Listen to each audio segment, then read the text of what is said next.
Bueno, nuestra primera expositora es Ana María Martínez, ella Aristizábal. Ella es jefa del área de desarrollo del Departamento de Informática de la Corporación Administrativa del Poder Judicial. Así que sin más, Ana María, te damos el pase. Buenos días, mucho gusto. Nuestro objetivo y propósito es contarles un poco lo que ha sido la experiencia en Chile con la apertura o con la incorporación de nuevas normas o leyes.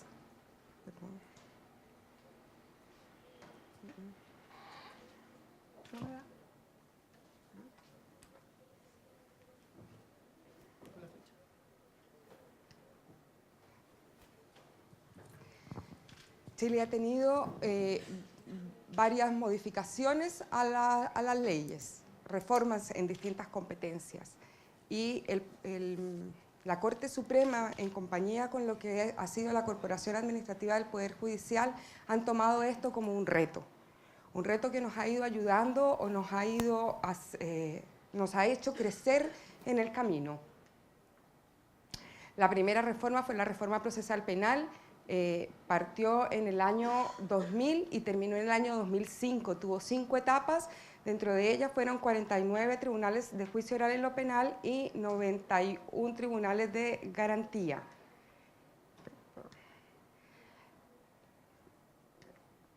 Luego viene la reforma de familia, que partió en el 2005 y con la que lamentablemente tuvimos una situación bien compleja en el país, porque esta partió con 60 tribunales en paralelo en todo el país, a diferencia de la reforma penal, que fue en 5 etapas, esta fue en una sola etapa. Y fue bastante caótico para el país, para los que estuvimos en esa época y lo recordamos, fue bastante complejo. Posteriormente vinieron los juzgados de letras del trabajo, que si bien debían partir en una época, partieron un poco más adelante. Lo que fue la reforma laboral trajo 2 etapas, por decirlo así, que fueron los de cobranza laboral y previsional, que fueron 4 tribunales los que partieron todos juntos, pero era un número pequeño comparado con lo de familia, que fueron 20. Posteriormente fueron los juzgados de letras del trabajo, que partieron en 2 años, desde el 2008 hasta el 2010, también fue por etapas, y esto facilitó bastante lo que fue la implementación. Dentro de los principios y ventajas de la reforma en Chile está lo que perseguían todas estas reformas, era la imparcialidad, la transparencia, la inmediación, oralidad, celeridad, eficiencia, concentración, principios que de una u otra forma lo que venían o lo que están buscando es hacer este proceso más transparente, es hacer este proceso más eficiente, es cambiar de alguna manera lo que era la forma de operar o de trabajar lo que eran las leyes en el país. Cada una de sus reformas ha venido implementando todo esto en el país. El organigrama jurisdiccional, si bien lo conocemos, es importante traerlo a colación porque es lo que nos muestra de alguna manera lo que hemos ido abarcando en el país, porque si hay algo que es importante rescatar es que todas las tecnologías que tiene Chile están a lo largo y ancho del país y es centralizada en su totalidad. Por lo tanto, es importante mencionarlo porque lo que es la Corte, está la Corte Suprema, están las 17 Cortes de Apelaciones, están los 44 tribunales de juicio oral, los 91 juzgados de garantía, las 60 de familia, los juzgados de cobranza laboral y previsional.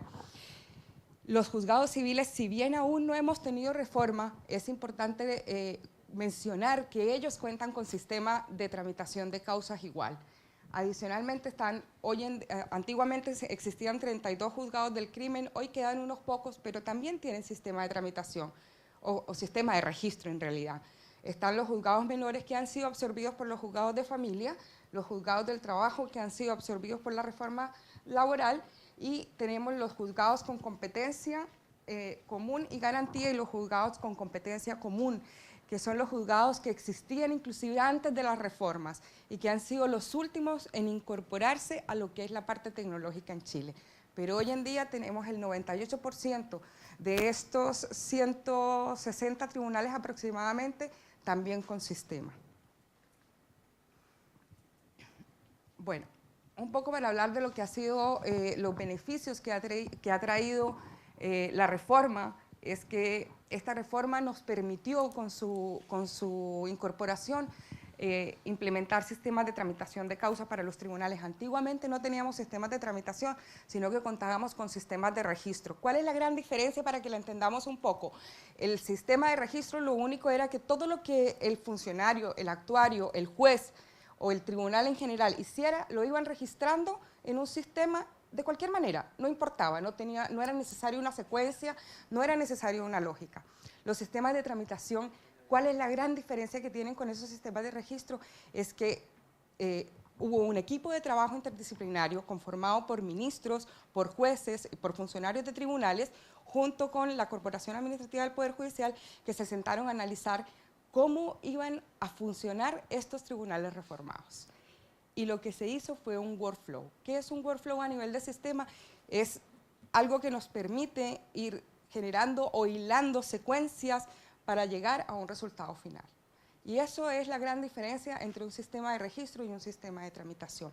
En el sistema de tramitación yo parto y el mismo sistema me va diciendo lo que debo ir haciendo dentro de la causa. Además, nos permite, incorpora el concepto de las audiencias presenciales, donde es abierto al público, pueden entrar todas las personas y nosotros debemos registrar de alguna manera esa información o ese evento que se da dentro de la audiencia. ¿Cómo lo hacemos? A través de los audios para quedar registro de las audiencias. Adicionalmente a esto, dentro de los grandes beneficios que hay, es que en toda la parte procesal, intervienen otros órganos como es el Ministerio Público, como es la Defensoría Penal Pública en el caso de penal, como es la AFC, la AFP, Gendarmería, Carabineros de Chile, en fin, son muchas instituciones que aquí están, algunas, no todas, pero lo que nos permite este sistema es, el hecho de tener tecnología dentro de las reformas procesales, es el interconectarnos con todos ellos. De una u otra forma nosotros hemos ido avanzando en esto, especialmente traigo como mención Ministerio Público, que fue con la primera que partimos y es la que hoy en día es vigente 100%. Todo lo que es ingreso de demandas o solicitudes se hacen vía interconexión. Nosotros con el Ministerio Público no tramitamos ningún documento, todo se hace a través de sistemas de tramitación. Tenemos el sistema de ellos y nuestro sistema interconectado. Bueno, ¿cuál fue como el gran paradigma que se tuvo que romper con todo esto de las modificaciones a la ley? Era los expedientes. Uno de los grandes retos fue esto y la verdad es que no fue fácil. Cuando partió la ley en el año 2000, trabajamos en paralelo la carpeta física y el expediente digital. Y la verdad es que quebrar este tema de que los funcionarios fueran capaces de entender que lo que estaba en el sistema era igual que el expediente fue complejo. O inclusive que usaran el sistema más que el expediente fue complejo. Yo no podría decirles que el pasar a sistemas de tecnología fue fácil, es totalmente falso. Tuvimos muchos y todavía tenemos muchos inconvenientes. Pero este yo creo que fue el más grande de todos los que tuvimos. Al crearse un sistema de tramitación de causas para todos los tribunales, permite eliminar la carpeta física y ese fue como el principal objetivo de todo esto. Al tener una carpeta ya no física, sino virtual, nos iba a permitir tener sistemas centralizados, interconectados, información disponible para todo el país.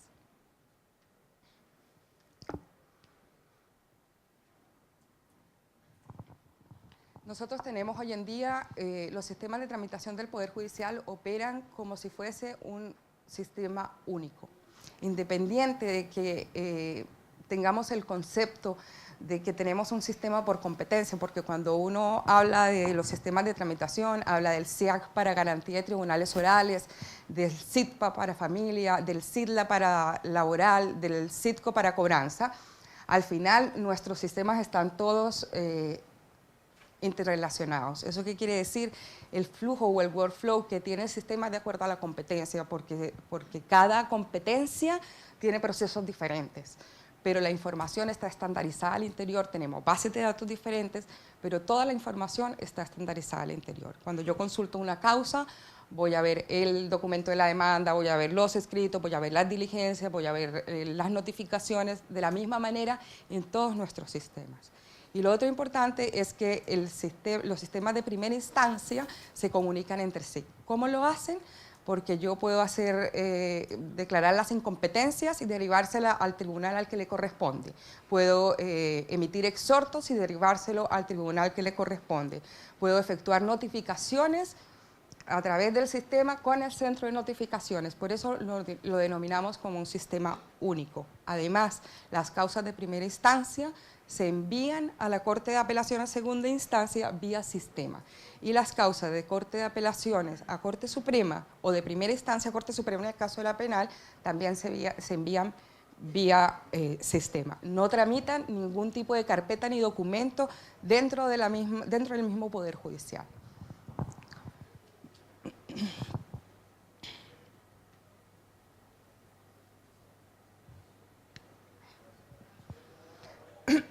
Bueno, como les decía, cuando una causa ingresa al Poder Judicial se crea lo que nosotros hemos denominado como carpeta virtual.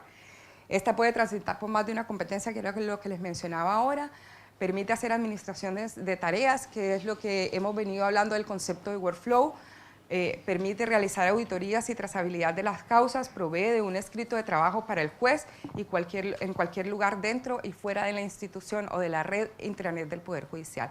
Porque ese ha sido uno de los grandes beneficios que hemos tratado de buscar con los sistemas, que puedan tener acceso los funcionarios y jueces desde afuera del Poder Judicial.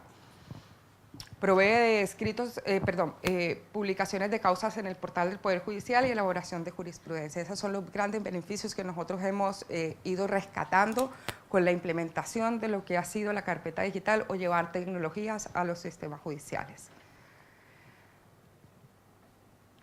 Bueno, de alguna manera les mencioné en un comienzo, cada reforma trajo su propio sistema y estos sistemas eran implementados en los tribunales que eran creados con la reforma.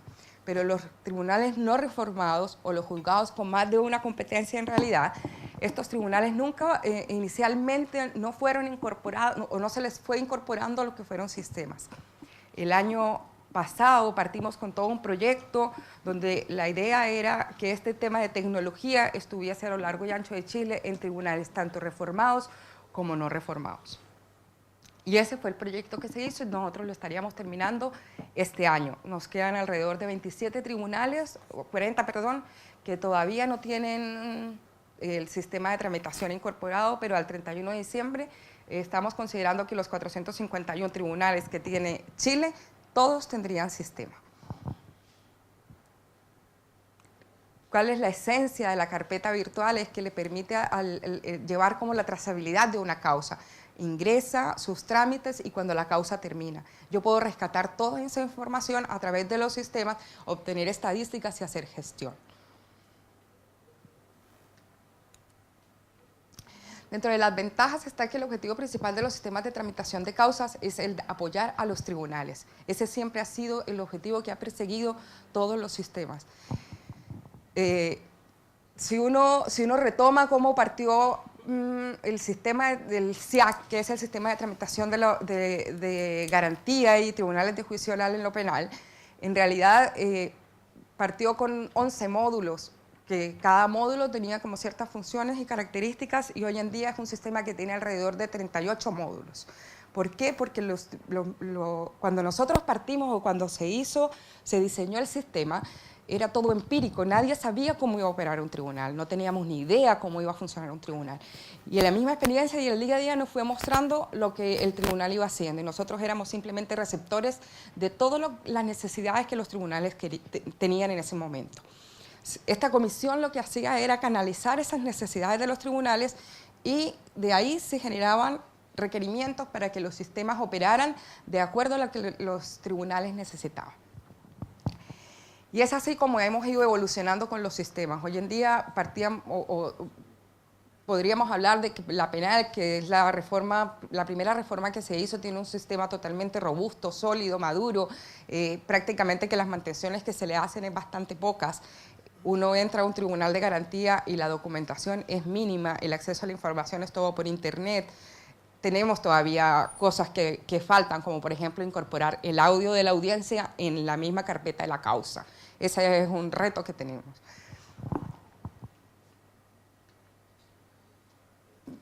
El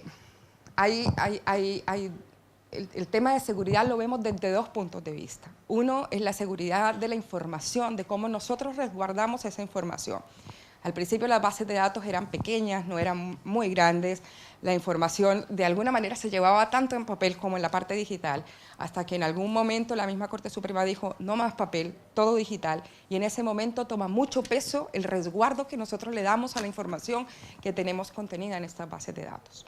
Y para eso se ha hecho todo un trabajo donde de las partes principales está que todas las bases de datos son respaldadas diariamente, semanalmente, mensualmente. Tenemos un data center alternativo, tenemos una base de datos replicada stand-by. ¿Qué quiere decir eso? Que la información permanentemente se está replicando en otra máquina. Yo tengo mi base de datos de producción y al lado tengo otra base de datos en la cual permanentemente voy guardando la información, porque cada vez esto coge más fuerza. Si nosotros, por algún motivo, la máquina de producción se llegase a dañar, nosotros en cuestión de minutos podríamos irnos a la base de datos stand-by y adicionalmente la información que se perdería sería de segundos. No es más que eso. Antiguamente no era así. Hoy en día nosotros podríamos decir que en cuanto a evolución de seguridad de la información hemos avanzado vertiginosamente. Por otra parte está la parte de seguridad que tiene que ver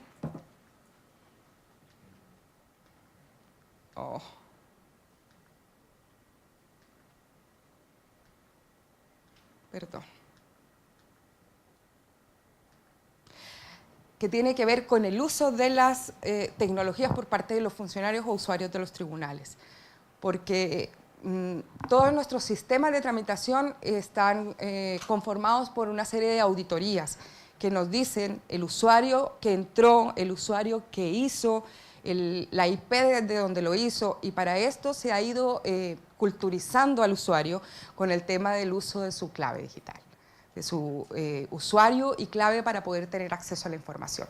Antiguamente entraban, era lo mismo si tenían clave o no tenían clave, nos demorábamos un resto para crear una clave.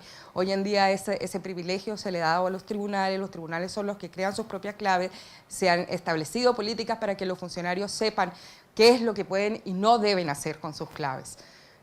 Esto lo asemejamos siempre a la clave del cajero electrónico para sacar plata. Yo no le entrego la clave a cualquiera, aquí debe ser igual.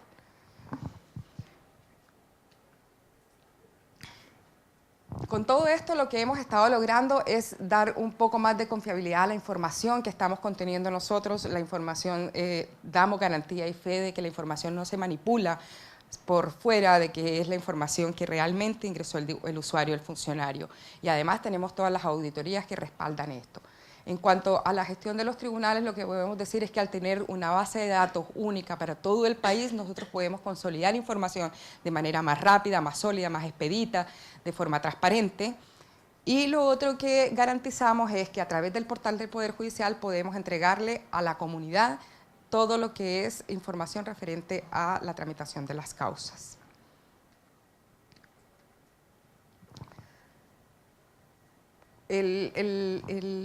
Nuestro sistema de tramitación hoy en día es para que se ingresa la causa, se tramita la causa y se termina la causa, y nosotros tenemos algo paralelo que son las audiencias.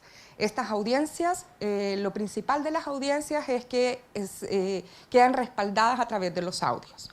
Y para el sistema de audios tenemos todo un sistema donde está lo que está considerado el magistrado, el fiscal, el testigo, el defensor, está todo lo que es el equipo de audios, y después de que se termine el audio, estos audios o la audiencia es grabada a través de una serie de pistas de acuerdo a la composición o al desarrollo de la misma audiencia. Bueno, se implementan interconexiones con otros organismos para el tránsito de información. Lo que hemos ido logrando a través del tiempo, nosotros partimos solamente con la interconexión. Uy, me fui hasta dónde.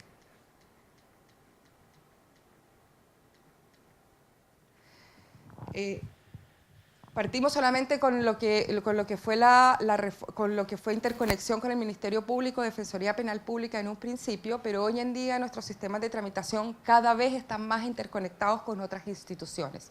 Sin embargo, nos faltan todavía aún más. ¿Cuál ha sido como uno de los objetivos grandes de la Corte Suprema en general en Chile? Es que ojalá nuestro sistema de tramitación fuera único para todas las instituciones. ¿Qué es lo que hemos logrado? Como son sistemas que llevan ya, datan desde el año 2000, lo que hemos logrado es que para las interconexiones los otros sistemas homologuen sus tablas, por decirlo así, a las nuestras. Y esto cada vez es un camino más corto a que el día de mañana seamos un sistema único en el país. O sea, es decir, que la Defensoría, el Ministerio Público, Ministerio de Justicia, el MINJU, Sename, todos podamos trabajar con un solo sistema. Hoy en día tenemos las instituciones afuera y están los sistemas de tramitación adentro, y nosotros lo que hacemos es que a través de procesos, web service y demás, nos vamos interconectando con los otros sistemas. Uno de los fenómenos que se fue dando con todo lo que fue la incorporación de tecnología era que muchas de las funciones o actividades que hacían los tribunales les quitaban mucho tiempo, les absorbían mucho tiempo de su trabajo, y el beneficio que siempre se quiso lograr era que los tribunales se dedicaran a su negocio puro, que era el litigar.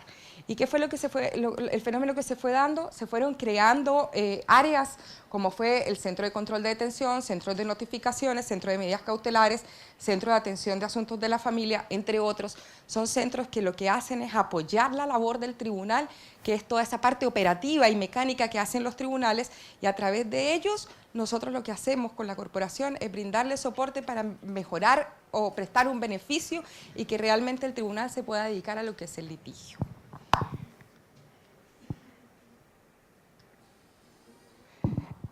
Bueno, una de las problemáticas que se nos ha venido dando es que todo lo que guardan los sistemas es con firma digital simple, pero es una firma digital, ¿ya?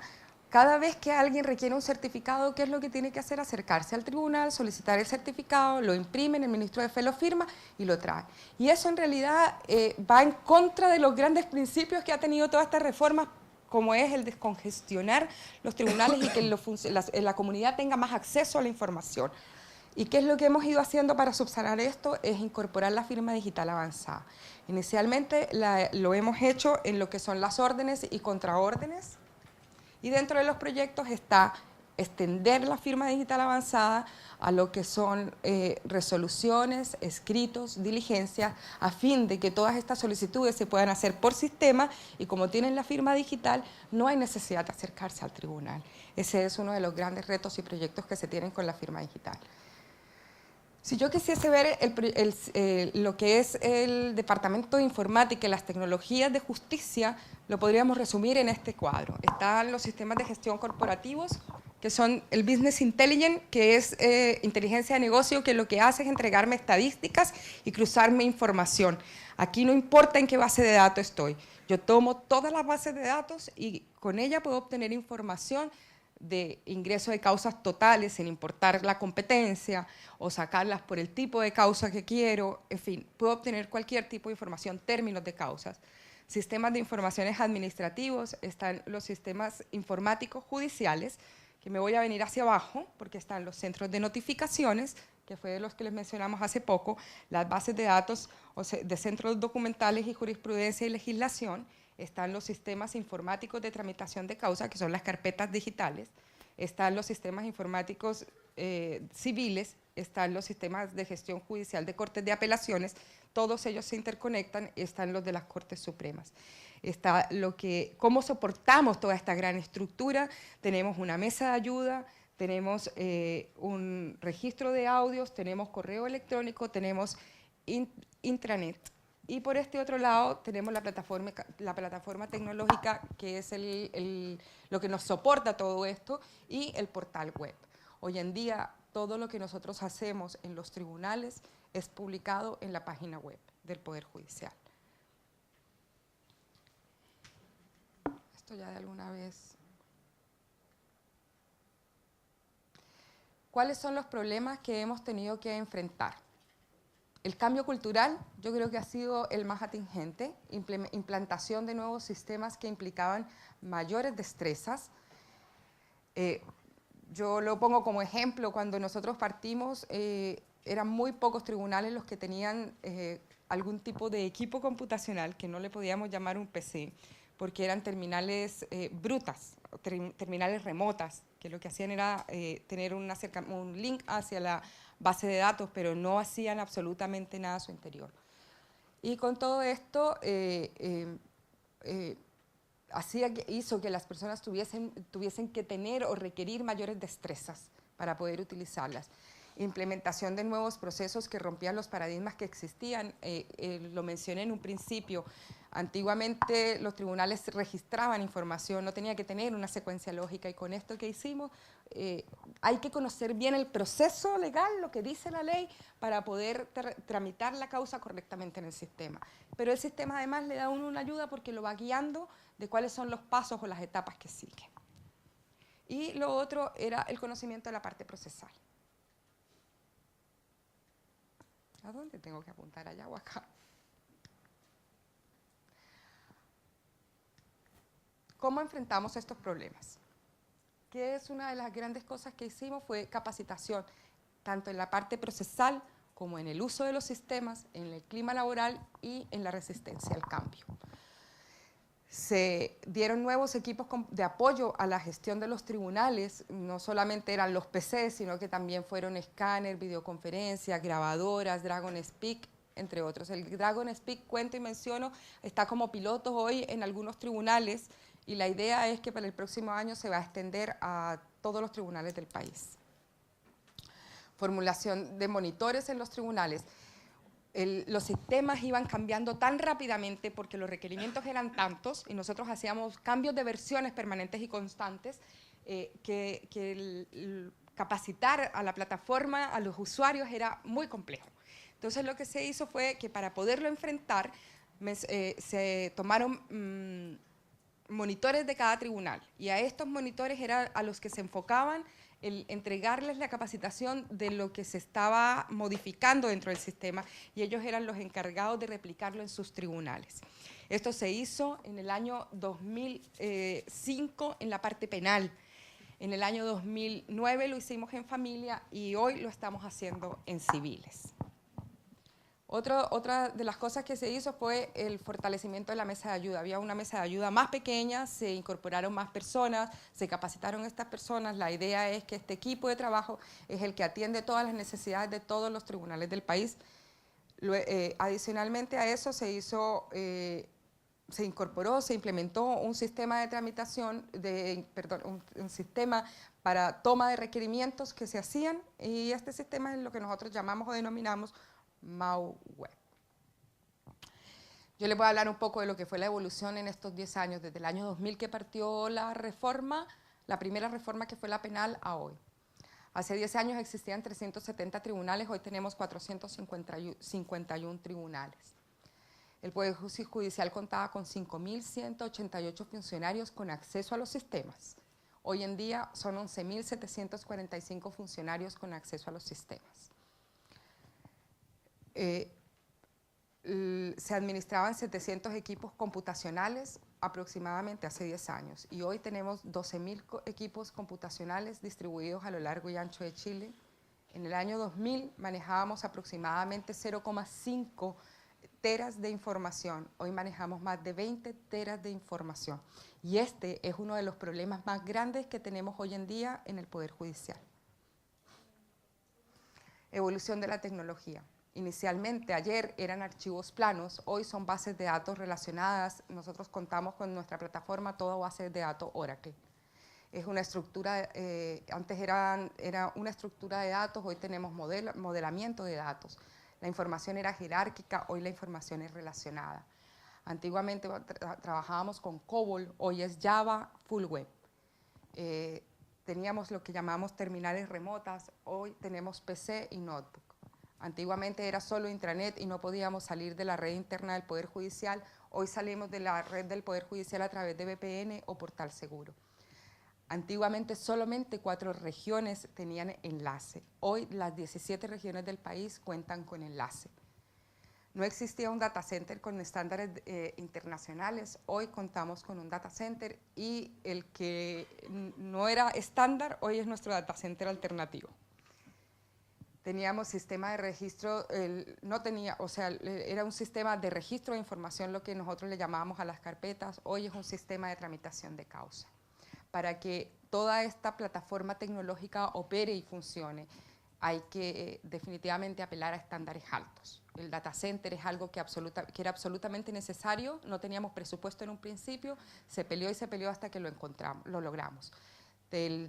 Uno podría pensar que las bases de datos Oracle son bases de datos muy costosas, pero es lo que nos garantiza poder prestarle un servicio eficiente, oportuno, rápido, ágil, óptimo a los tribunales. Lo mismo nos sucede con los enlaces de comunicación. Hoy en día nosotros gastamos mucho dinero en lo que es enlaces de comunicación, porque tenemos todo el país enlazado con nosotros, con la central. Tenemos todo nuestro data center es uno solo y está centralizado. A apuntan todos los tribunales y ustedes se imaginan 11.000 funcionarios accesando a los sistemas. Si nosotros no tenemos una buena inversión en enlaces de calidad, en enlaces de respaldo, esto sería caótico. En las primeras conversaciones o en las primeras discusiones con los funcionarios, uno de los grandes temas era, ellos nos comparaban con un banco.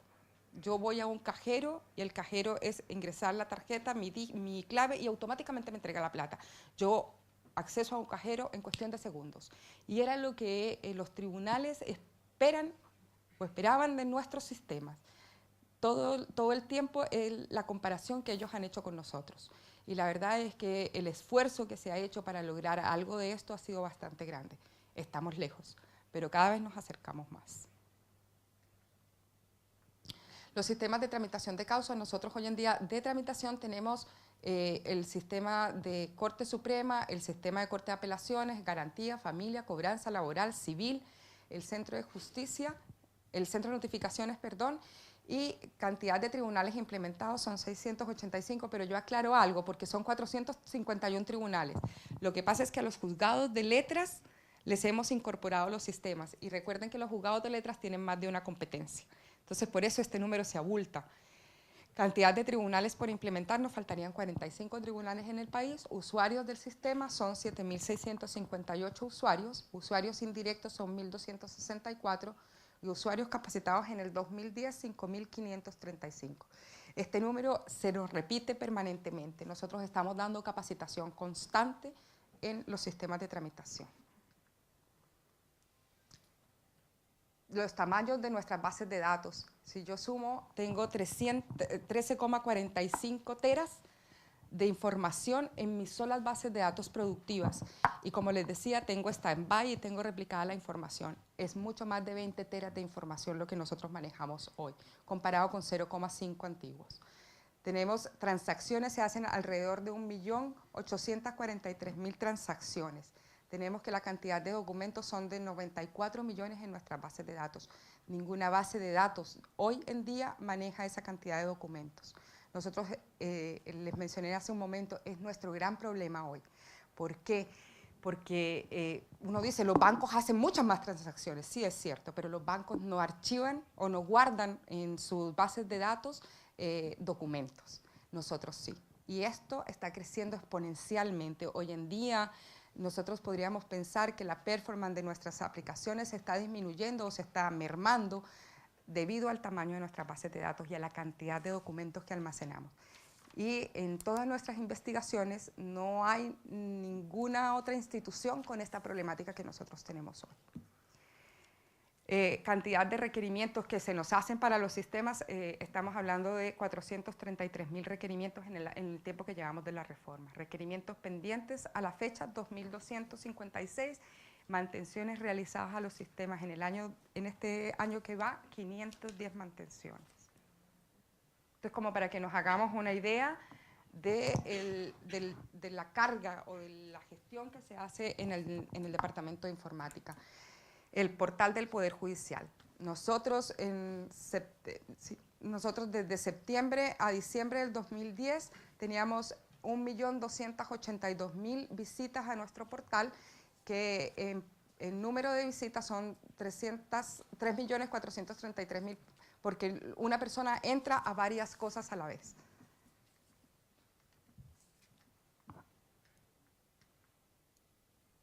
Los problemas actuales: tiempos de respuesta de las aplicaciones, administración de la información histórica, visualización de la carpeta digital. Este es uno de los grandes problemas para nuestros jueces. Ellos quieren ver la carpeta digital como se ve el diario La Tercera, las últimas noticias, pero técnicamente no hemos encontrado una solución. Cómo resolver la contingencia es otro de los grandes problemas, manejo administrativo del audio y el cómo relacionarlo con la causa. En esto estamos trabajando ahora. Y la capacitación. Los nuevos desafíos, igual por tiempo, yo creo que debo terminar, pero esta presentación va a quedar disponible para ustedes. En cuanto a los nuevos desafíos, de alguna manera los hemos conversado porque ha sido lo de masificar la firma digital, masificar el ingreso de demandas y extenderlo todo. Esto es bien entretenido. Hoy en día los abogados pueden ingresar demandas en competencia laboral y de familia a través del portal del Poder Judicial. Y el propósito es que para el año 2012 no solamente sea ingreso de demandas, sino también escritos. Y a través del portal solicitar cualquier certificado que requiera.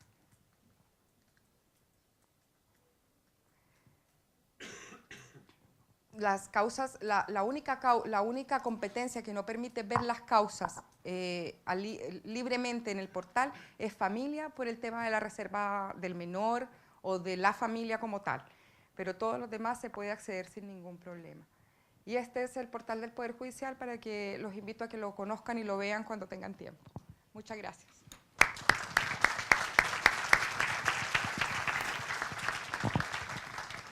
Muchas gracias. Si quieres, compárate aquí el panel.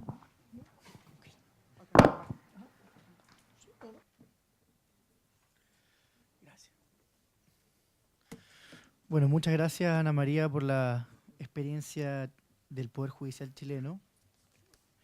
Y a continuación, apenas la presentación, primero momento se me voy a presentar. Mientras tanto, para los que no me conocen, soy Ricardo Lillo, soy abogado investigador del CEJA y coordinador del área de gestión e información. Y lo que vamos a presentar hoy día, si el control remoto lo permite, es el índice de servicios judiciales en línea, un indicador que hemos venido desarrollando en CEJA y que nos gustaría compartir con usted y, por supuesto, recibir el feedback técnico, porque yo sé que aquí hay mucha gente experta en el área y que sin duda va a poder ser una colaboración importante. Básicamente lo que voy a hablar así, a muy grandes rasgos, de dar una idea, es los fundamentos que nos llaman a haber construido este indicador. Sí, en verdad, funciona mucho, ¿eh? ¿Para qué hemos desarrollado este índice? ¿Qué es lo que vamos a medir? ¿Cómo lo vamos a medir? Y básicamente contarles a muy grandes rasgos la estructura por temas de tiempo, y además, de todas maneras, la metodología es abierta, así que después lo van a poder ver. Bueno, para partir, ¿cuáles son los fundamentos de este indicador que hemos estado trabajando en CEJA? Básicamente lo encontramos en el concepto de gobierno electrónico. ¿Ok? ¿Qué es el gobierno electrónico? Es un fenómeno de evolución en la utilización de tecnología de la información y las comunicaciones, especialmente Internet y las plataformas web, por parte especialmente de los poderes ejecutivos muchas veces, para entregar información y servicio a los ciudadanos.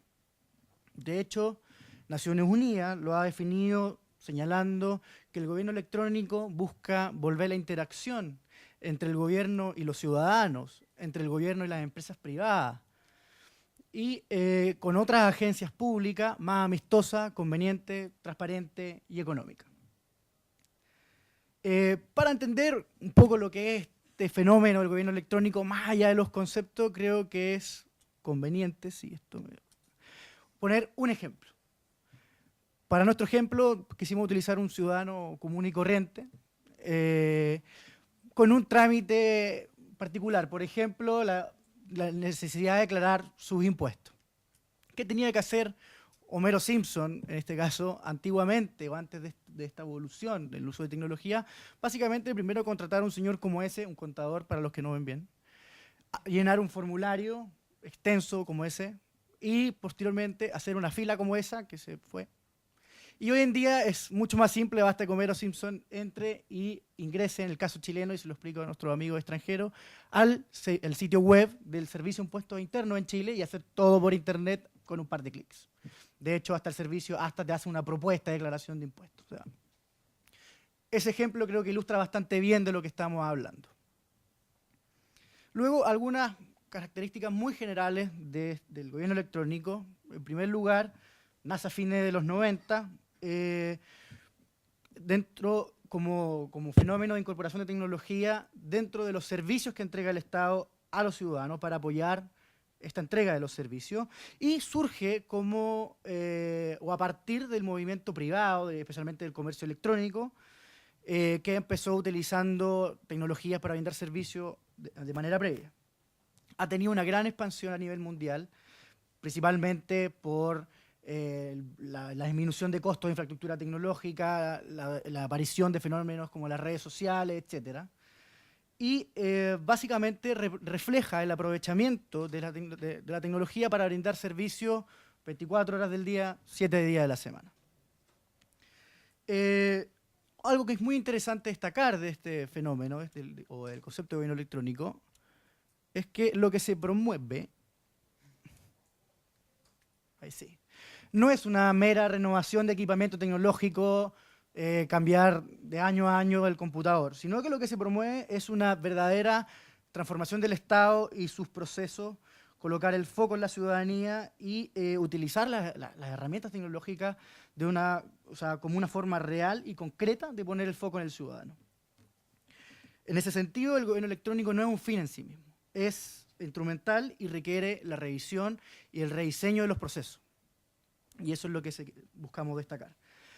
Por último, otra característica esencial es que lo que se busca a través de esto es potenciar al ciudadano, dándole mayor acceso a la información en el contexto de la era del conocimiento, ¿no? Y de esa manera fomentar una democracia deliberativa a través de mecanismos de participación con herramientas tecnológicas. Dicho eso, actualmente hay distintas mediciones del estado de avance del gobierno electrónico. La más relevante es una que hace Naciones Unidas a través de su Global E-Government Readiness Index, el cual tiene la gracia de que se basa en un modelo ascendente de 4 estados de desarrollo de gobierno electrónico y los clasifica entonces con características dentro de cada uno de estos estadios de avance, dependiendo del nivel de presencia en línea del Estado y de los servicios que son entregados a los ciudadanos. La primera etapa que aparece ahí en la base de la pirámide, que es la etapa emergente, básicamente en esta etapa los sitios web gubernamentales presentan información que es muy básica, de manera totalmente unilateral, y básicamente lo que suelen contener estos sitios web es información básica institucional, regulaciones, leyes vinculadas, documentos archivados, puede que tenga enlaces a otras agencias gubernamentales y en general información archivada. Funciona básicamente como repositorios de información hacia los ciudadanos en una vía unidireccional. El segundo nivel, que es el nivel mejorado, ya tiene primero un diseño tecnológico y capacidades del sitio web bastante más avanzadas. Son sitios que usualmente tienen multimedia, audio, video, etc. Algunos servicios básicos, por ejemplo, descargar formularios que luego uno va a poder tramitar de manera presencial. La comunicación es mejorada y hay una incipiente comunicación de 2 vías. Además, son en general sitios que son multilingüaje. La tercera etapa, que es la etapa transaccional, ya es posible ver una interacción entre 2 vías entre el ciudadano y su gobierno. Da la opción de, por ejemplo, que les colocaba yo, de declarar impuestos, pagar los impuestos a través de transacciones seguras, por ejemplo, tarjeta de crédito, y hacer otras, por ejemplo, solicitudes de renovación de licencias de conducir, certificados de nacimiento, etc. Y lo interesante es que es 24 horas del día, las 7 días de la semana. Además, hay otras formas ya de participación ciudadana, por ejemplo, votar, participar de algunas otras instancias de participación. Y por último, el estadio de avance más avanzado, que es el nivel conectado, ya representa el nivel más sofisticado de gobierno electrónico y puede ser caracterizado como la integración de la interacción, o sea, del ciudadano hacia su gobierno con las demás instituciones que lo conforman, etc. Y se caracteriza, por ejemplo, y es algo que se puede constatar en distintos sitios web, por ejemplo, USA.gov o el sitio web de gobierno electrónico de Gran Bretaña, es el uso de portales de ventanilla única. O sea, un portal en que el ciudadano ingresa y es independiente es un sitio web que es independiente de las instituciones. Es un portal de servicio. Por lo tanto, el ciudadano puede desde pedir certificado hasta hacer trámites judiciales, por ejemplo. Por eso es la etapa de evolución más integrada. Tiene un diálogo abierto de 2 vías, hay un back office que es integrado por lo tanto, y además hay herramientas importantes de participación democrática. Luego de eso, ¿cómo nosotros planteamos hablar de gobierno electrónico al sector justicia? Eso es lo que se puede denominar como la e-justicia, y es justamente el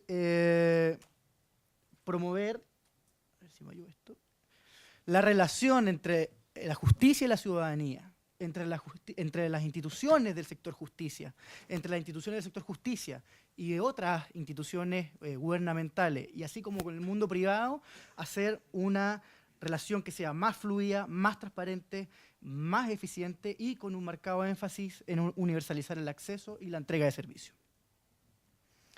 Luego, ¿cuáles son los desafíos que esta e-justicia lleva para el sector judicial, ¿no? Los principales desafíos son utilizar justamente las tecnologías para lograr colocar un mayor foco en los ciudadanos, pasar de los usuarios directos, por ejemplo, pasar de la consideración del abogado litigante a realmente las necesidades del ciudadano. Poner el foco entonces en la ciudadanía. En relación a ello, fomentar la participación ciudadana, inclusive en el sector judicial, en aquellos espacios que por supuesto corresponda, y esto en el contexto, como lo he señalado con anterioridad, en el contexto de la era del conocimiento, digamos, en que son ciudadanos mucho más empoderados, mucho más exigentes de las instituciones, del Estado. Luego, también fomentar los estándares de transparencia, rendición de cuentas, eliminar las barreras de acceso a la justicia y, en general, hacer un servicio judicial más eficiente y vinculado con esto, hacer la interrelación entre las instituciones, como lo comentaba antes, más eficiente. ¿Cuáles son las principales dificultades, digamos, que presenta el sector justicia para incorporar estos conceptos que venimos conversando? Una de las grandes dificultades, y la principal diría yo, si me ayudas, ahí está, es una visión, diría yo, tradicional del sector justicia, en que los objetivos que se plantea el sector suelen ser objetivos generales, carentes de una posibilidad real de la medición de su cumplimiento. Por ejemplo, son objetivos que son sumamente valiosos en sí mismos, pero que son abstractos y muy difícil de medir en cuanto a su cumplimiento. Y eso los desconecta muchas veces de variables sociales más concretas que sí son medibles, por ejemplo. Por ejemplo, la seguridad. Luego, vinculado a lo anterior, una consideración de la independencia, esta visión tradicional, una visión muy fuerte de la independencia, que con mucha razón ha tratado de protegerse de factores externos, pero el problema ha sido que esta visión se ha traspasado incluso a otros elementos, más bien, por ejemplo, de organización interna e incluso de gestión y de administración. Y eso, lo que hemos podido ir identificando, que en el sector justicia lleva a un cierto aislacionismo, digamos, y a una resistencia a los proyectos de innovación, que eso es típico del sector, pero, y que entonces ahí encontramos un tema y una oportunidad a la vez para entonces poder incorporar estos conceptos de la e-justicia. ¿Cuál es el gran riesgo de esta visión? Digamos? Es que, y a la vez, ¿por qué debiéramos conectar entonces o fomentar esta conexión con el ciudadano? Es que justamente el gran riesgo es la delegitimación del sistema. ya sea por la falta de participación democrática, pero yendo más allá de eso, por la eficiencia del servicio, por la rendición de cuentas, por los estándares de transparencia. Por ello es tan importante. Luego, a pesar de esto, y yo diría que estos conceptos que estoy hablando aquí no son nuevos para el sector justicia y diría yo en la región. Ahí sí. Ahí está. Y, perdón. Los países, de hecho, de la región han venido avanzando significativamente en algunos de estos tópicos. Principalmente podemos ver esto en los estándares de transparencia activa. Para los que conozcan y para los que no se los presento, el índice de accesibilidad a la información judicial en Internet de CEJA, a nosotros, que es un indicador que existe desde el año 2004, nos ha permitido venir evaluando el aumento de la información que poderes judiciales y ministerios públicos han venido poniendo a disposición a través de sus sitios web. De hecho, si nosotros vemos el gráfico que antes había adelantado, salen muy pequeñitos los distintos países de la región, pero podemos ver el color naranjo que representa la primera versión de la aplicación del índice del año 2004 versus a la última versión aplicada, que fue la sexta versión de este índice de accesibilidad en color gris. Vemos que la mayoría de los países han aumentado significativamente la cantidad de información que están colocando a disposición de los usuarios. De hecho, en algunos casos es sorprendente el avance. Pero ahora, ¿qué estamos midiendo con este índice actual? El índice de accesibilidad a la información judicial a Internet. Lo que nosotros estamos midiendo es básicamente existencia de información. Información que en su momento se consideró básica y esencial que estuvieran en los sitios web de estas dos instituciones en particular, poderes judiciales y ministerios públicos de la región. ¿Y cuál era esta información? Es lo que se consideraron como estándares mínimos en materia de transparencia activa y que representa lo que nos podríamos llamar, y que como se lo describí antes, el estado emergente de gobierno electrónico. Como ya les había contado, este índice ya está en su séptima versión. Ahora, ¿por qué necesitamos un nuevo indicador? Pasar de este índice que yo les cuento de accesibilidad a la información judicial en Internet a un verdadero índice de servicios judiciales en línea. Primero, es la necesidad de tener una visión de conjunto. O sea, pasar de evaluar instituciones consideradas de forma aislada, pasar a medir la respuesta del sistema en su conjunto.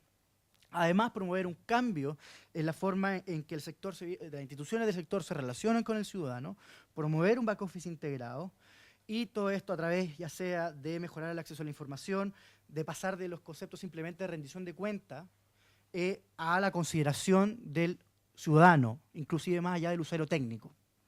Y mejorar la manera en que se entregan entonces los servicios judiciales. Además, si pensamos en el usuario, y esta es la gran diferencia del ciudadano con el usuario técnico, si pensamos en el ciudadano, no solamente debemos velar que haya información que esté disponible en los sitios web, sino que es sumamente importante ver la calidad de la interfaz, o sea, del sitio web, en la manera en que es presentada la información o el contenido. Eso es algo que se puede apreciar habitualmente, de hecho, en los sitios web del sector, que muchas veces es un lenguaje muy típico para nosotros los abogados, pero que en general para los ciudadanos se escapa, ¿no? Y además vemos la necesidad de promover un proceso de automejora de las instituciones. ¿Y cómo vemos eso? Es a través de una metodología de medición de este nuevo indicador absolutamente abierta, disponible para las instituciones, de manera que la puedan utilizar, de manera que puedan ir enfocando y volverse un referente a la hora de la inclusión de contenido en los sitios web y de servicios, perdón. Ahora, ¿qué es lo que vamos a medir en este nuevo índice en concreto? Lo que nosotros queremos medir, y en relación a lo que les comentaba antes, es la respuesta del sistema frente a ciertas situaciones concretas, cuya respuesta es la que queremos medir. Y esto lo hacemos a través de elementos secundarios que queremos ver si están presentes en la respuesta del sistema a cada uno de estos casos. Primero, el tiempo de respuesta frente al primer contacto del ciudadano frente a la institución. Queremos evaluar el tipo de respuesta que se entrega, ya sea a través de información o servicios, la utilidad de información y calidad de asistencia al usuario en esas situaciones concretas, y evaluar, como les comentaba entonces, la calidad de la interfaz y las buenas prácticas tecnológicas. Eso lo queremos hacer a través de 4 indicadores que en el fondo representan estos elementos secundarios. Entonces van a ver para cada una de estas situaciones concretas que vamos a evaluar un indicador de tiempo de respuesta, un indicador de evolución de servicios web, un indicador de contenido y un indicador de tecnología. Ahora, ¿qué entendemos por estas situaciones concretas? Lo que vamos a entender por estas situaciones concretas se relaciona directamente con el concepto de acceso a la justicia. Si nosotros hablamos del acceso a la justicia desde una perspectiva restringida, es decir, desde la posición de la demanda, nos vamos a encontrar que estas situaciones concretas serían aquellos casos que actualmente reciben atención de tribunales, o por ejemplo, o de las demás instituciones del sector, o de otros mecanismos formales de resolución de conflictos. Es decir, es básicamente la carga del sistema. Pero si nosotros hablamos del acceso a la justicia desde una perspectiva más amplia, eso nos lleva a evaluar la oferta, o sea, poner la visión en la oferta, nos lleva al concepto de asuntos justiciables de prevalencia en la población, o, como ha sido llamado por la literatura experta en el área, problemas justiciables. ¿Qué son estos problemas justiciables? Es lo que nos permite poner... Ups. Perdón. Ahí sí. Es lo que nos permite poner el foco en la demanda. Estos problemas justiciables son problema común y corriente que tiene un aspecto legal, sin importar si es que esa persona que sufre ese problema está al tanto de ese aspecto legal y sin importar si ya ha recurrido a las instituciones del sistema. Y una de las características de estos problemas justiciables es que el proceso judicial es una de las maneras de solucionar esos conflictos, cuando sin duda adquieren cierto nivel, ¿no? Pero es una de ellas, y no necesariamente la mejor, pero sin duda la más indispensable. O sea, por ejemplo, en muchos de estos casos la utilidad de Internet y de servicios que pueden ser prestados puede ser muy alta, porque estos son situaciones como son problemas justiciables que muchas veces aún no ingresan al sistema, muchas veces pueden ser resueltos simplemente dándole orientación al ciudadano. A eso es lo que me refiero. No se busca reemplazar el servicio por antonomasia del sector justicia porque creemos que es indispensable. Luego, habiendo dicho eso, ¿cuál es la estructura del índice y específicamente cuáles son estos problemas justiciables que nosotros vamos a tomar en consideración o pretendemos tomar en consideración para la aplicación de este índice? Básicamente son 4, porque ustedes comprenderán que si abarcábamos todos los problemas justiciables de prevalencia en la población tendríamos un monstruo de este porte. Entonces hemos tomado estos 4 problemas justiciables en concreto, que son bienes y servicios defectuosos, casos de consumidor, el tema de mantención de los hijos, básicamente alimentos en materia de familia, temas de cobro y deudas de dinero en materia civil, y el tema de pagos de salario y otras prestaciones laborales en materia laboral. Ahora, ¿por qué hemos tomado en consideración estos 4 problemas justiciables y no otros? Sin duda, primero, nos hemos basado en distintos aspectos y, en primer lugar, tratamos de que estos estudios sean representativos de necesidades legales, no expresadas necesariamente, y que representan distintas materias. Obviamente tratamos de que no se repitieran las categorías de materia porque la idea era hacerlo lo más amplio posible. Luego nos hemos basado en algunos estudios de necesidades legales insatisfechas que se han realizado especialmente en esos países que aparecen ahí, Canadá, Nueva Zelanda, Irlanda del Norte, Utah. En Santiago de Chile también se hizo un estudio que no es específicamente sobre esto, pero que recoge opinión ciudadana al respecto. Y la gracia de estos estudios, y por qué los tomamos en consideración, es que estos estudios clasifican a los problemas justiciables de prevalencia en la población dentro de aquellos que se presentan con mayor frecuencia primero entre ciudadanos, pero además consultan respecto a las consideraciones de la importancia de estos problemas. O sea, le preguntan a la gente cuán importante es su problema, y eso es sumamente importante. Entonces, estos 4 problemas justiciables, en un primer sentido, reflejan un poco lo que muestran estos estudios. Pero además hicimos una cruza, porque uno puede decir, bueno, estos son estudios que no son aplicados a la realidad local, ¿no? Pero lo que hemos hecho de manera de corregir este posible efecto es comparar estos problemas justiciables que eran clasificados como los más importantes y como los más recurrentes entre estos estudios con la carga del sistema.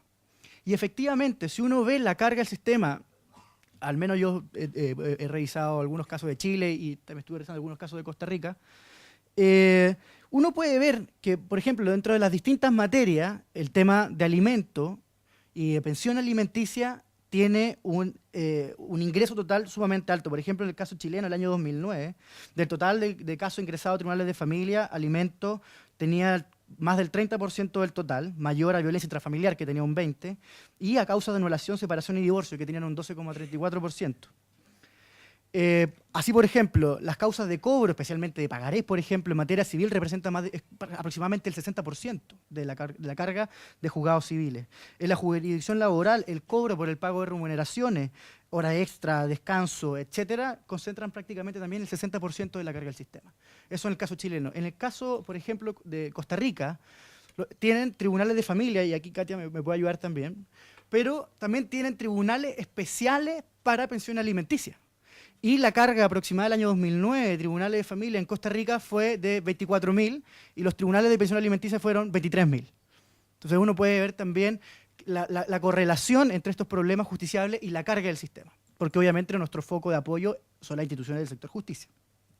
De todas maneras, estos problemas justiciables, la idea es poder validarlos, sin duda, la idea es validarlos junto a usted y tener un proceso de validación. Y bueno, ¿y de qué nos sirven estos problemas justiciables? Estos son los que van a determinar los sitios web a ser evaluados, tanto y que van a ser aquellos que pertenecen a las instituciones que intervienen directamente en la resolución de estos problemas justiciables. Y además van a determinar el enfoque que tiene cada indicador, porque yo sé que esto es complejo. La idea es que haya un indicador para cada uno de estos 4 problemas justiciables, ¿ok? Lo cual nos va a dar una ponderación, por supuesto, y un indicador final. Y eso es lo que les trato de explicar a continuación. Un indicador de servicios judiciales en línea para cada uno de esos problemas justiciables en concreto, cada uno con distintos indicadores. ¿Cuánto tiempo llevo? Un indicador de tiempo de respuesta, el cual busca medir, como el mismo concepto lo dice, el tiempo de demora entre un primer contacto entre el ciudadano y el servicio judicial asociado a la resolución de ese caso en concreto. Ahora, primer contacto me refiero, o más bien, no supone la resolución, sino es un primer contacto con la institución. Luego hay un indicador de evolución de servicios web que se basa en lo que yo les contaba, estas distintas etapas de desarrollo de gobierno electrónico de Naciones Unidas, solo que nosotros hemos hecho una relectura aplicada a los sitios web de las instituciones del sector justicia, porque por supuesto no siempre calza, ¿no? Y luego hay un indicador de contenido que lo que busca es establecer un indicador de la utilidad de información o la utilidad del contenido que se está poniendo a disposición del ciudadano, con contenidos mínimos y específicos relacionados a cada caso de estudio. Y cada uno de estos indicadores, por lo tanto, tiene subindicadores, que son los que aparecen ahí, y que le estaba contando un poco. Por ejemplo, el indicador de contenido tiene un subindicador de utilidad, de asistencia al usuario, de información de apoyo al ciudadano. Y luego, como yo les contaba que es sumamente importante considerar la calidad tecnológica de la interfaz del sitio web, se consulta la manera de acceso al sitio web, se consulta sobre estándares de usabilidad y accesibilidad, y se aplica los estándares de la W3C respecto a consideraciones de accesibilidad. Todo lo cual, entonces, cada uno de estos indicadores además tiene variables que son aplicados por un checklist, digamos, es una aplicación binaria. Cada uno de estos subindicadores tiene una ramificación más allá, que por motivo de tiempo no quiero entrar, pero que de todas maneras va a estar disponible y la van a poder ver para validar la metodología. Básicamente eso es lo que les quería contar. ¿Cómo se calcula este indicador de servicios judiciales? Hay un indicador entonces por caso. Cada uno de estos indicadores tiene una ponderación que hemos hecho en consideración de la importancia que le dimos a cada uno de esos indicadores. Son sumamente similares. Y el indicador final, entonces, va a ser la ponderación, no la suma, de cada uno de esos 4 casos, que va a dar un indicador final. ¿Y cuál es la gracia, queremos nosotros, de tener un cálculo de esta manera? Primero, es que nos va a permitir tener un indicador final que va a permitir comparar entre los países a número a grosso modo, digamos, pero además nos va a permitir hacer un análisis de comportamiento para cada caso en particular. Y dentro de cada caso en particular podemos hacer un análisis aún más específico, que es los indicadores que componen cada uno, o ver cómo se comporta para cada uno de los casos los distintos indicadores. Así que eso es todo. Muchísimas gracias. Espero que haya quedado más o menos claro.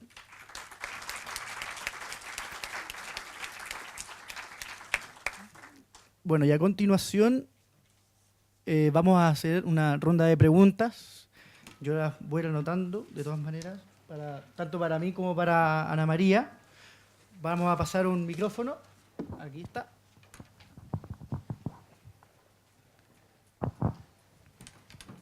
Así que yo les pediría tal vez que nos pudiéramos presentar para que nos vayamos conociendo y para quién va dirigida la pregunta, y vamos a recoger primero unas 3 preguntas, volvemos a la mesa y ahí vamos de nuevo, ¿ok?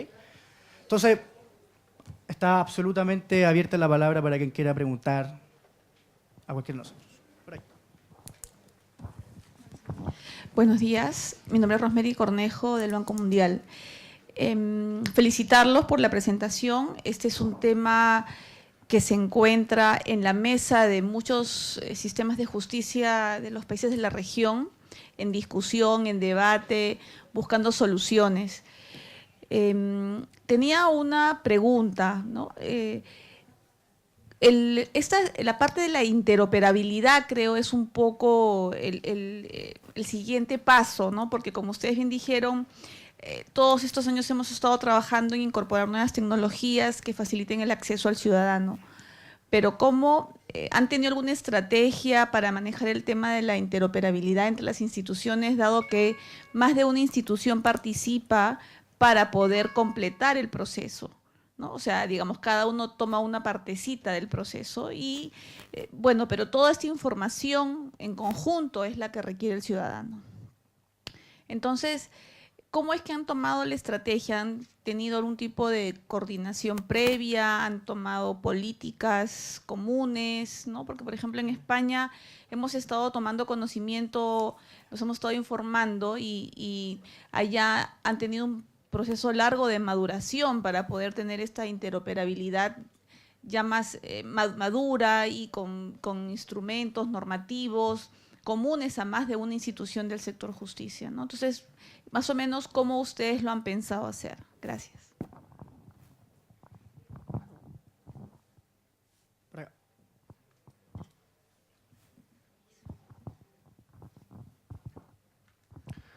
Hola, ¿qué tal? Mi nombre es Felipe Opazo, trabajo en el Poder Judicial en la Corte de Apelaciones de San Miguel. Mi pregunta es para Ana María. Tú contaste que lo que distinguía a los sistemas de tramitación de los sistemas de registro o de seguimiento era la existencia de la definición de un workflow, esencialmente la definición de cuál es el flujo propio de cada competencia, de manera que después todo el resto de las actuaciones que se integran en el sistema informático tengan relación con la realidad del proceso al que están siguiendo. Ese trabajo necesariamente tiene que ser interdisciplinario, requiere de personas que conozcan el procedimiento desde el punto de vista legal, pero para que eso se pueda adaptar a un sistema informático requiere de personas que conozcan herramientas de gestión y herramientas de seguimiento de flujos. Y ese pareciera ser el núcleo del aporte que un sistema informático puede prestarle a la ciudadanía, tanto a los usuarios como a los operadores de los sistemas judiciales. Me da la impresión de que ese sería el aspecto en el que más nos podrían aportar o podría aportar tu experiencia a las demás personas que están aquí de otros países sobre todo. Entonces lo que te quería pedir es si nos podías compartir un poco si acaso ustedes han desarrollado una metodología para hacer ese trabajo de identificación de los flujos y transformarlo después en un flujo para el sistema informático. Eso es. Por aquí tenemos otra, Natalia. No, gracias. Gracias. Mi nombre es Patricio Aguilar Paulsen, yo soy el presidente de la Asociación Gremial de los Profesionales del Poder Judicial, que son administradores, jefes de unidad y profesionales titulados. Mi pregunta en realidad va a partir con un pequeño comentario. Me pareció extraordinaria la presentación tanto del ministro supremo don Sergio Muñoz y don Cristian Riego en relación a los conceptos vertidos de la administración moderna. Primero porque nosotros somos obviamente los que estamos en la gestión y en la ejecución, pero escuchar sobre gestión, planificación estratégica, rentabilidad de la inversión en el sector público, el control, logro de objetivos, tablero, control, extraordinario. Para nosotros esto es obviamente muy importante porque estamos en este hacer diario. Y en particular de la presentación del señor Riego, que dice sobre la transformación de la reforma, en particular la penal, que es donde nosotros inicialmente partimos, también aportando lo nuestro, con el desafío del acceso y la incorporación a las tecnologías. Entonces la pregunta para el panel, a ustedes, porque hubiese esperado poderles preguntar, digamos, a estas dos personas anteriormente, pero en representación de ellos ustedes, quisiera que me pudiesen aclarar un poco el concepto de la concentración y la centralización en tareas y funciones versus las estructuras informáticas que hablan de, obviamente, aquello, porque buscan tener unidades centralizadas en los sistemas informáticos, pero la tendencia, obviamente, la tendencia de la administración moderna, a desconcentrar y a descentralizar, con el objeto de poder llegar mejor al usuario, mejor a la atención final, que es este objeto que se habla de la planificación estratégica, cuál es el foco final, de poder llegar mejor a los usuarios. Entonces, hoy día nosotros vemos que las estructuras informáticas se centralizan, lo cual está bien, porque eso permite, ¿no es cierto?, eficiencia de los procesos. Pero cuando estamos hablando de los usuarios y de las personas, entonces estamos hablando ahí que tienen que ser las personas que atienden a las personas. Porque realmente yo sinceramente creo que cuando uno escucha una grabación al otro lado no es lo mismo, y hay estudios que demuestran aquello, que cuando es atendido por una persona directamente. Entonces el desafío está ahí. Yo quisiera que pudieran aclararme un poco esta parte de los esfuerzos que tienen que hacer los poderes judiciales en atención a descentralizar y desconcentrar.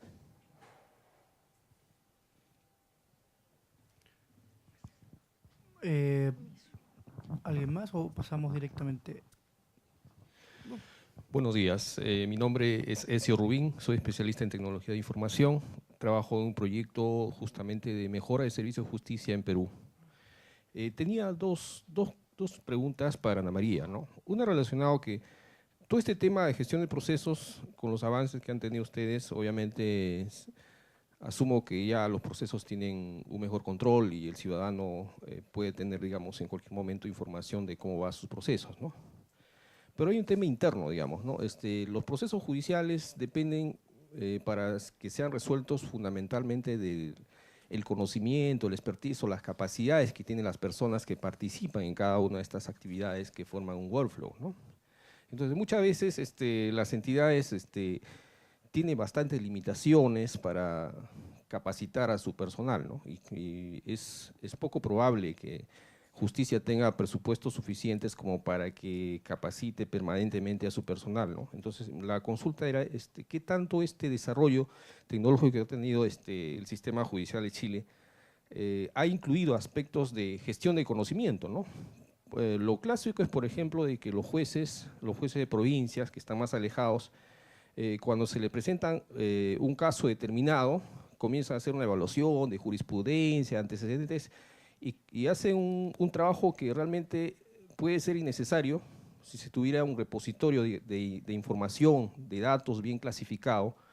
En otras palabras, se gestionara el conocimiento, ¿no? De tal manera que con una herramienta el juez que está en provincias pudiese acceder a todas las referencias de casos parecidos y pudiese tener información sobre doctrina o temas legales asociados al caso que quiere resolver, ¿no? Entonces, yo pienso que una oportunidad muy interesante dentro de los sistemas de justicia es implementar, pues, mecanismos o sistemas de gestión de conocimiento, ¿no? Entonces, la consulta sería qué tanto se ha avanzado o se ha implementado este tipo de sistemas en Chile, ¿no? Por otro lado, el tema de plataforma, ¿no? Si bien es cierto, las reformas judiciales en sus distintos momentos, por ejemplo, en Perú estamos con la reforma judicial penal, a raíz justamente del impulso que se da por el tema de implementación de un nuevo código, generalmente hay cierta apertura a que se entreguen presupuestos adicionales para esa implementación, ¿no? Entonces, eso motiva que, por ejemplo, se puedan sustentar proyectos de mejoras en sistemas de información, plataforma tecnológica, ¿no? Pero son temas coyunturales, ¿no? O sea, que pasado el tiempo, pasado, digamos, el impulso inicial que se da al tema, ya no existen esos recursos. Entonces, la pregunta es la siguiente, entonces, ¿cómo hacer que estos proyectos que son interesantes puedan tener sostenibilidad, ¿no? Porque, claro, hoy día se invierte, se tiene un enorme data center, pero a la larga eso no resulta suficiente, ya que pues, si hoy se tienen 20 terabytes, dentro de unos 10 años serán 50, y ya la plataforma actual es insuficiente. Entonces, la consulta es si realmente no deberíamos apostar los sistemas de justicia un poco a la par con lo que sucede en el mundo privado, a esquemas de computación en nube, ¿no? O sea, utilizar servicios y ya no comprar fierro que se vuelve obsoleto, o comprar software que requiere nuevos licenciamientos, nuevos mantenimientos que pagar, que a veces el sistema público no tiene las capacidades de recursos como para seguir retroalimentando esto y permanecer actualizado, ¿no? Gracias. Bueno, yo creo que básicamente las preguntas son más dirigidas a ti, así que te paso el...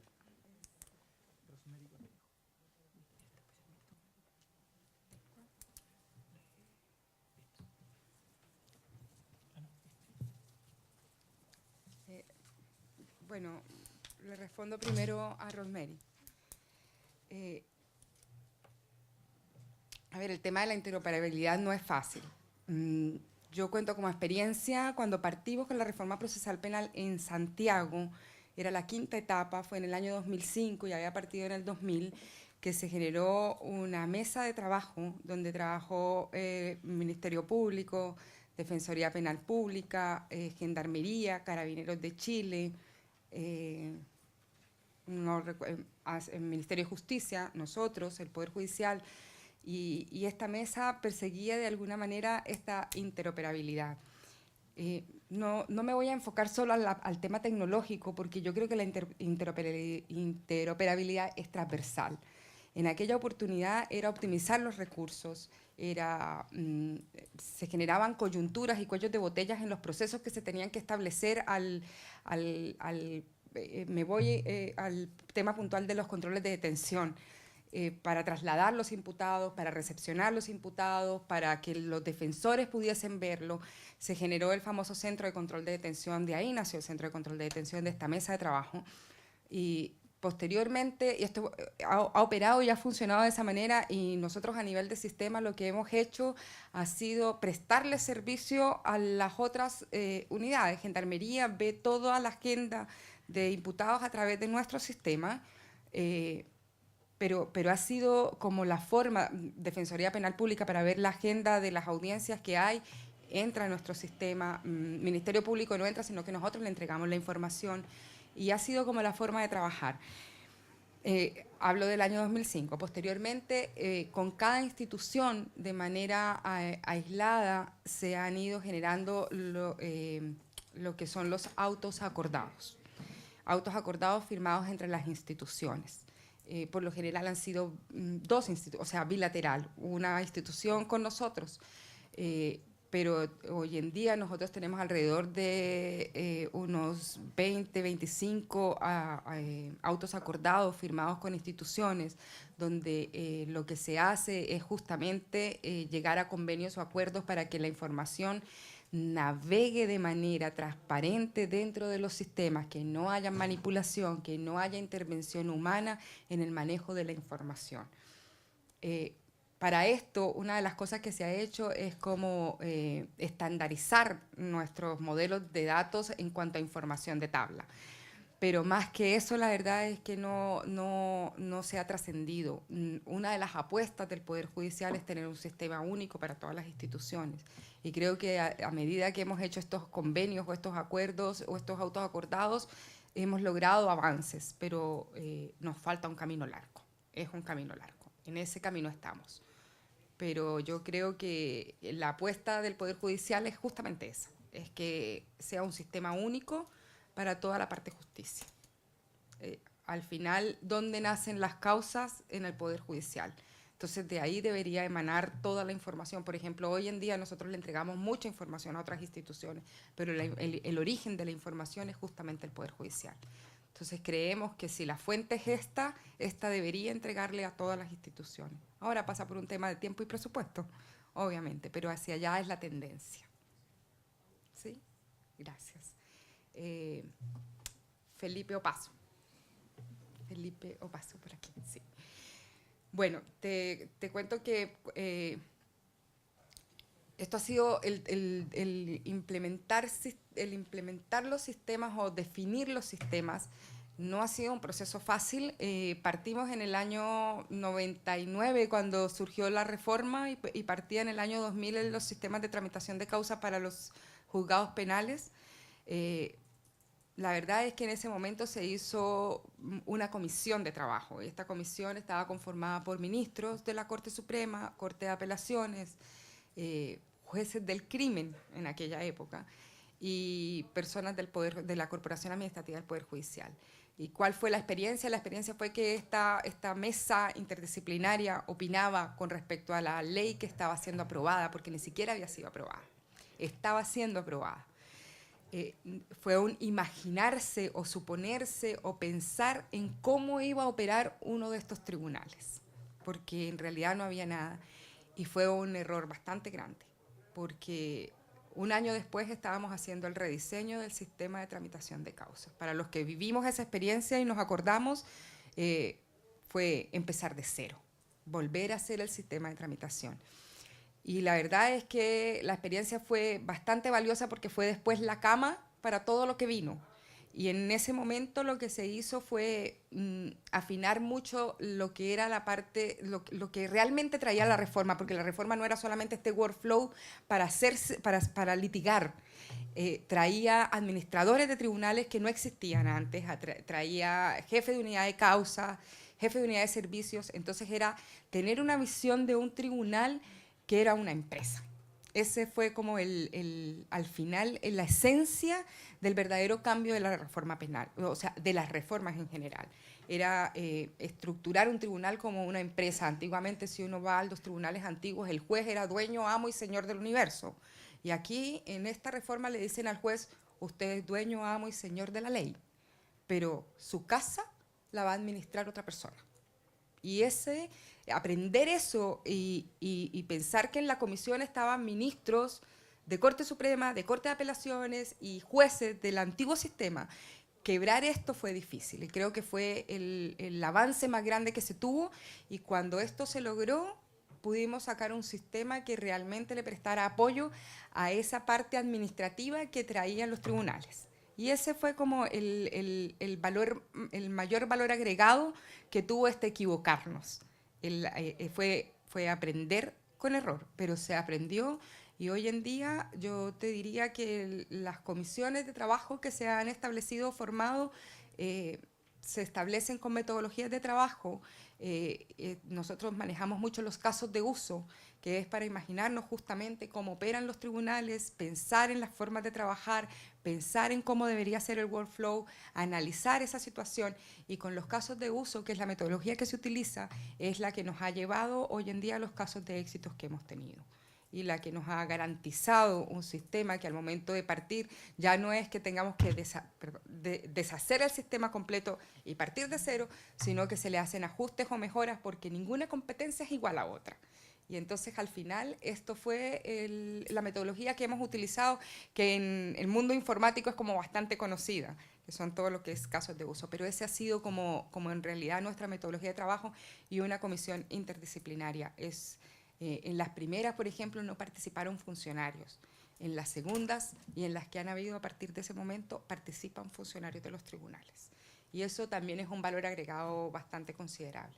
Pero lo otro, que es lo importante, es que estas comisiones no acaban cuando el sistema o el tribunal se implementa, sino que siguen hasta que, no sé, hasta que algún día se acabarán, pero se acabarán cuando se acaben los tribunales, pero son comisiones que siguen trabajando permanentemente con nosotros. Ellos son los que definen las prioridades, los que analizan el requerimiento, los que establecen si se debe o no se debe hacer.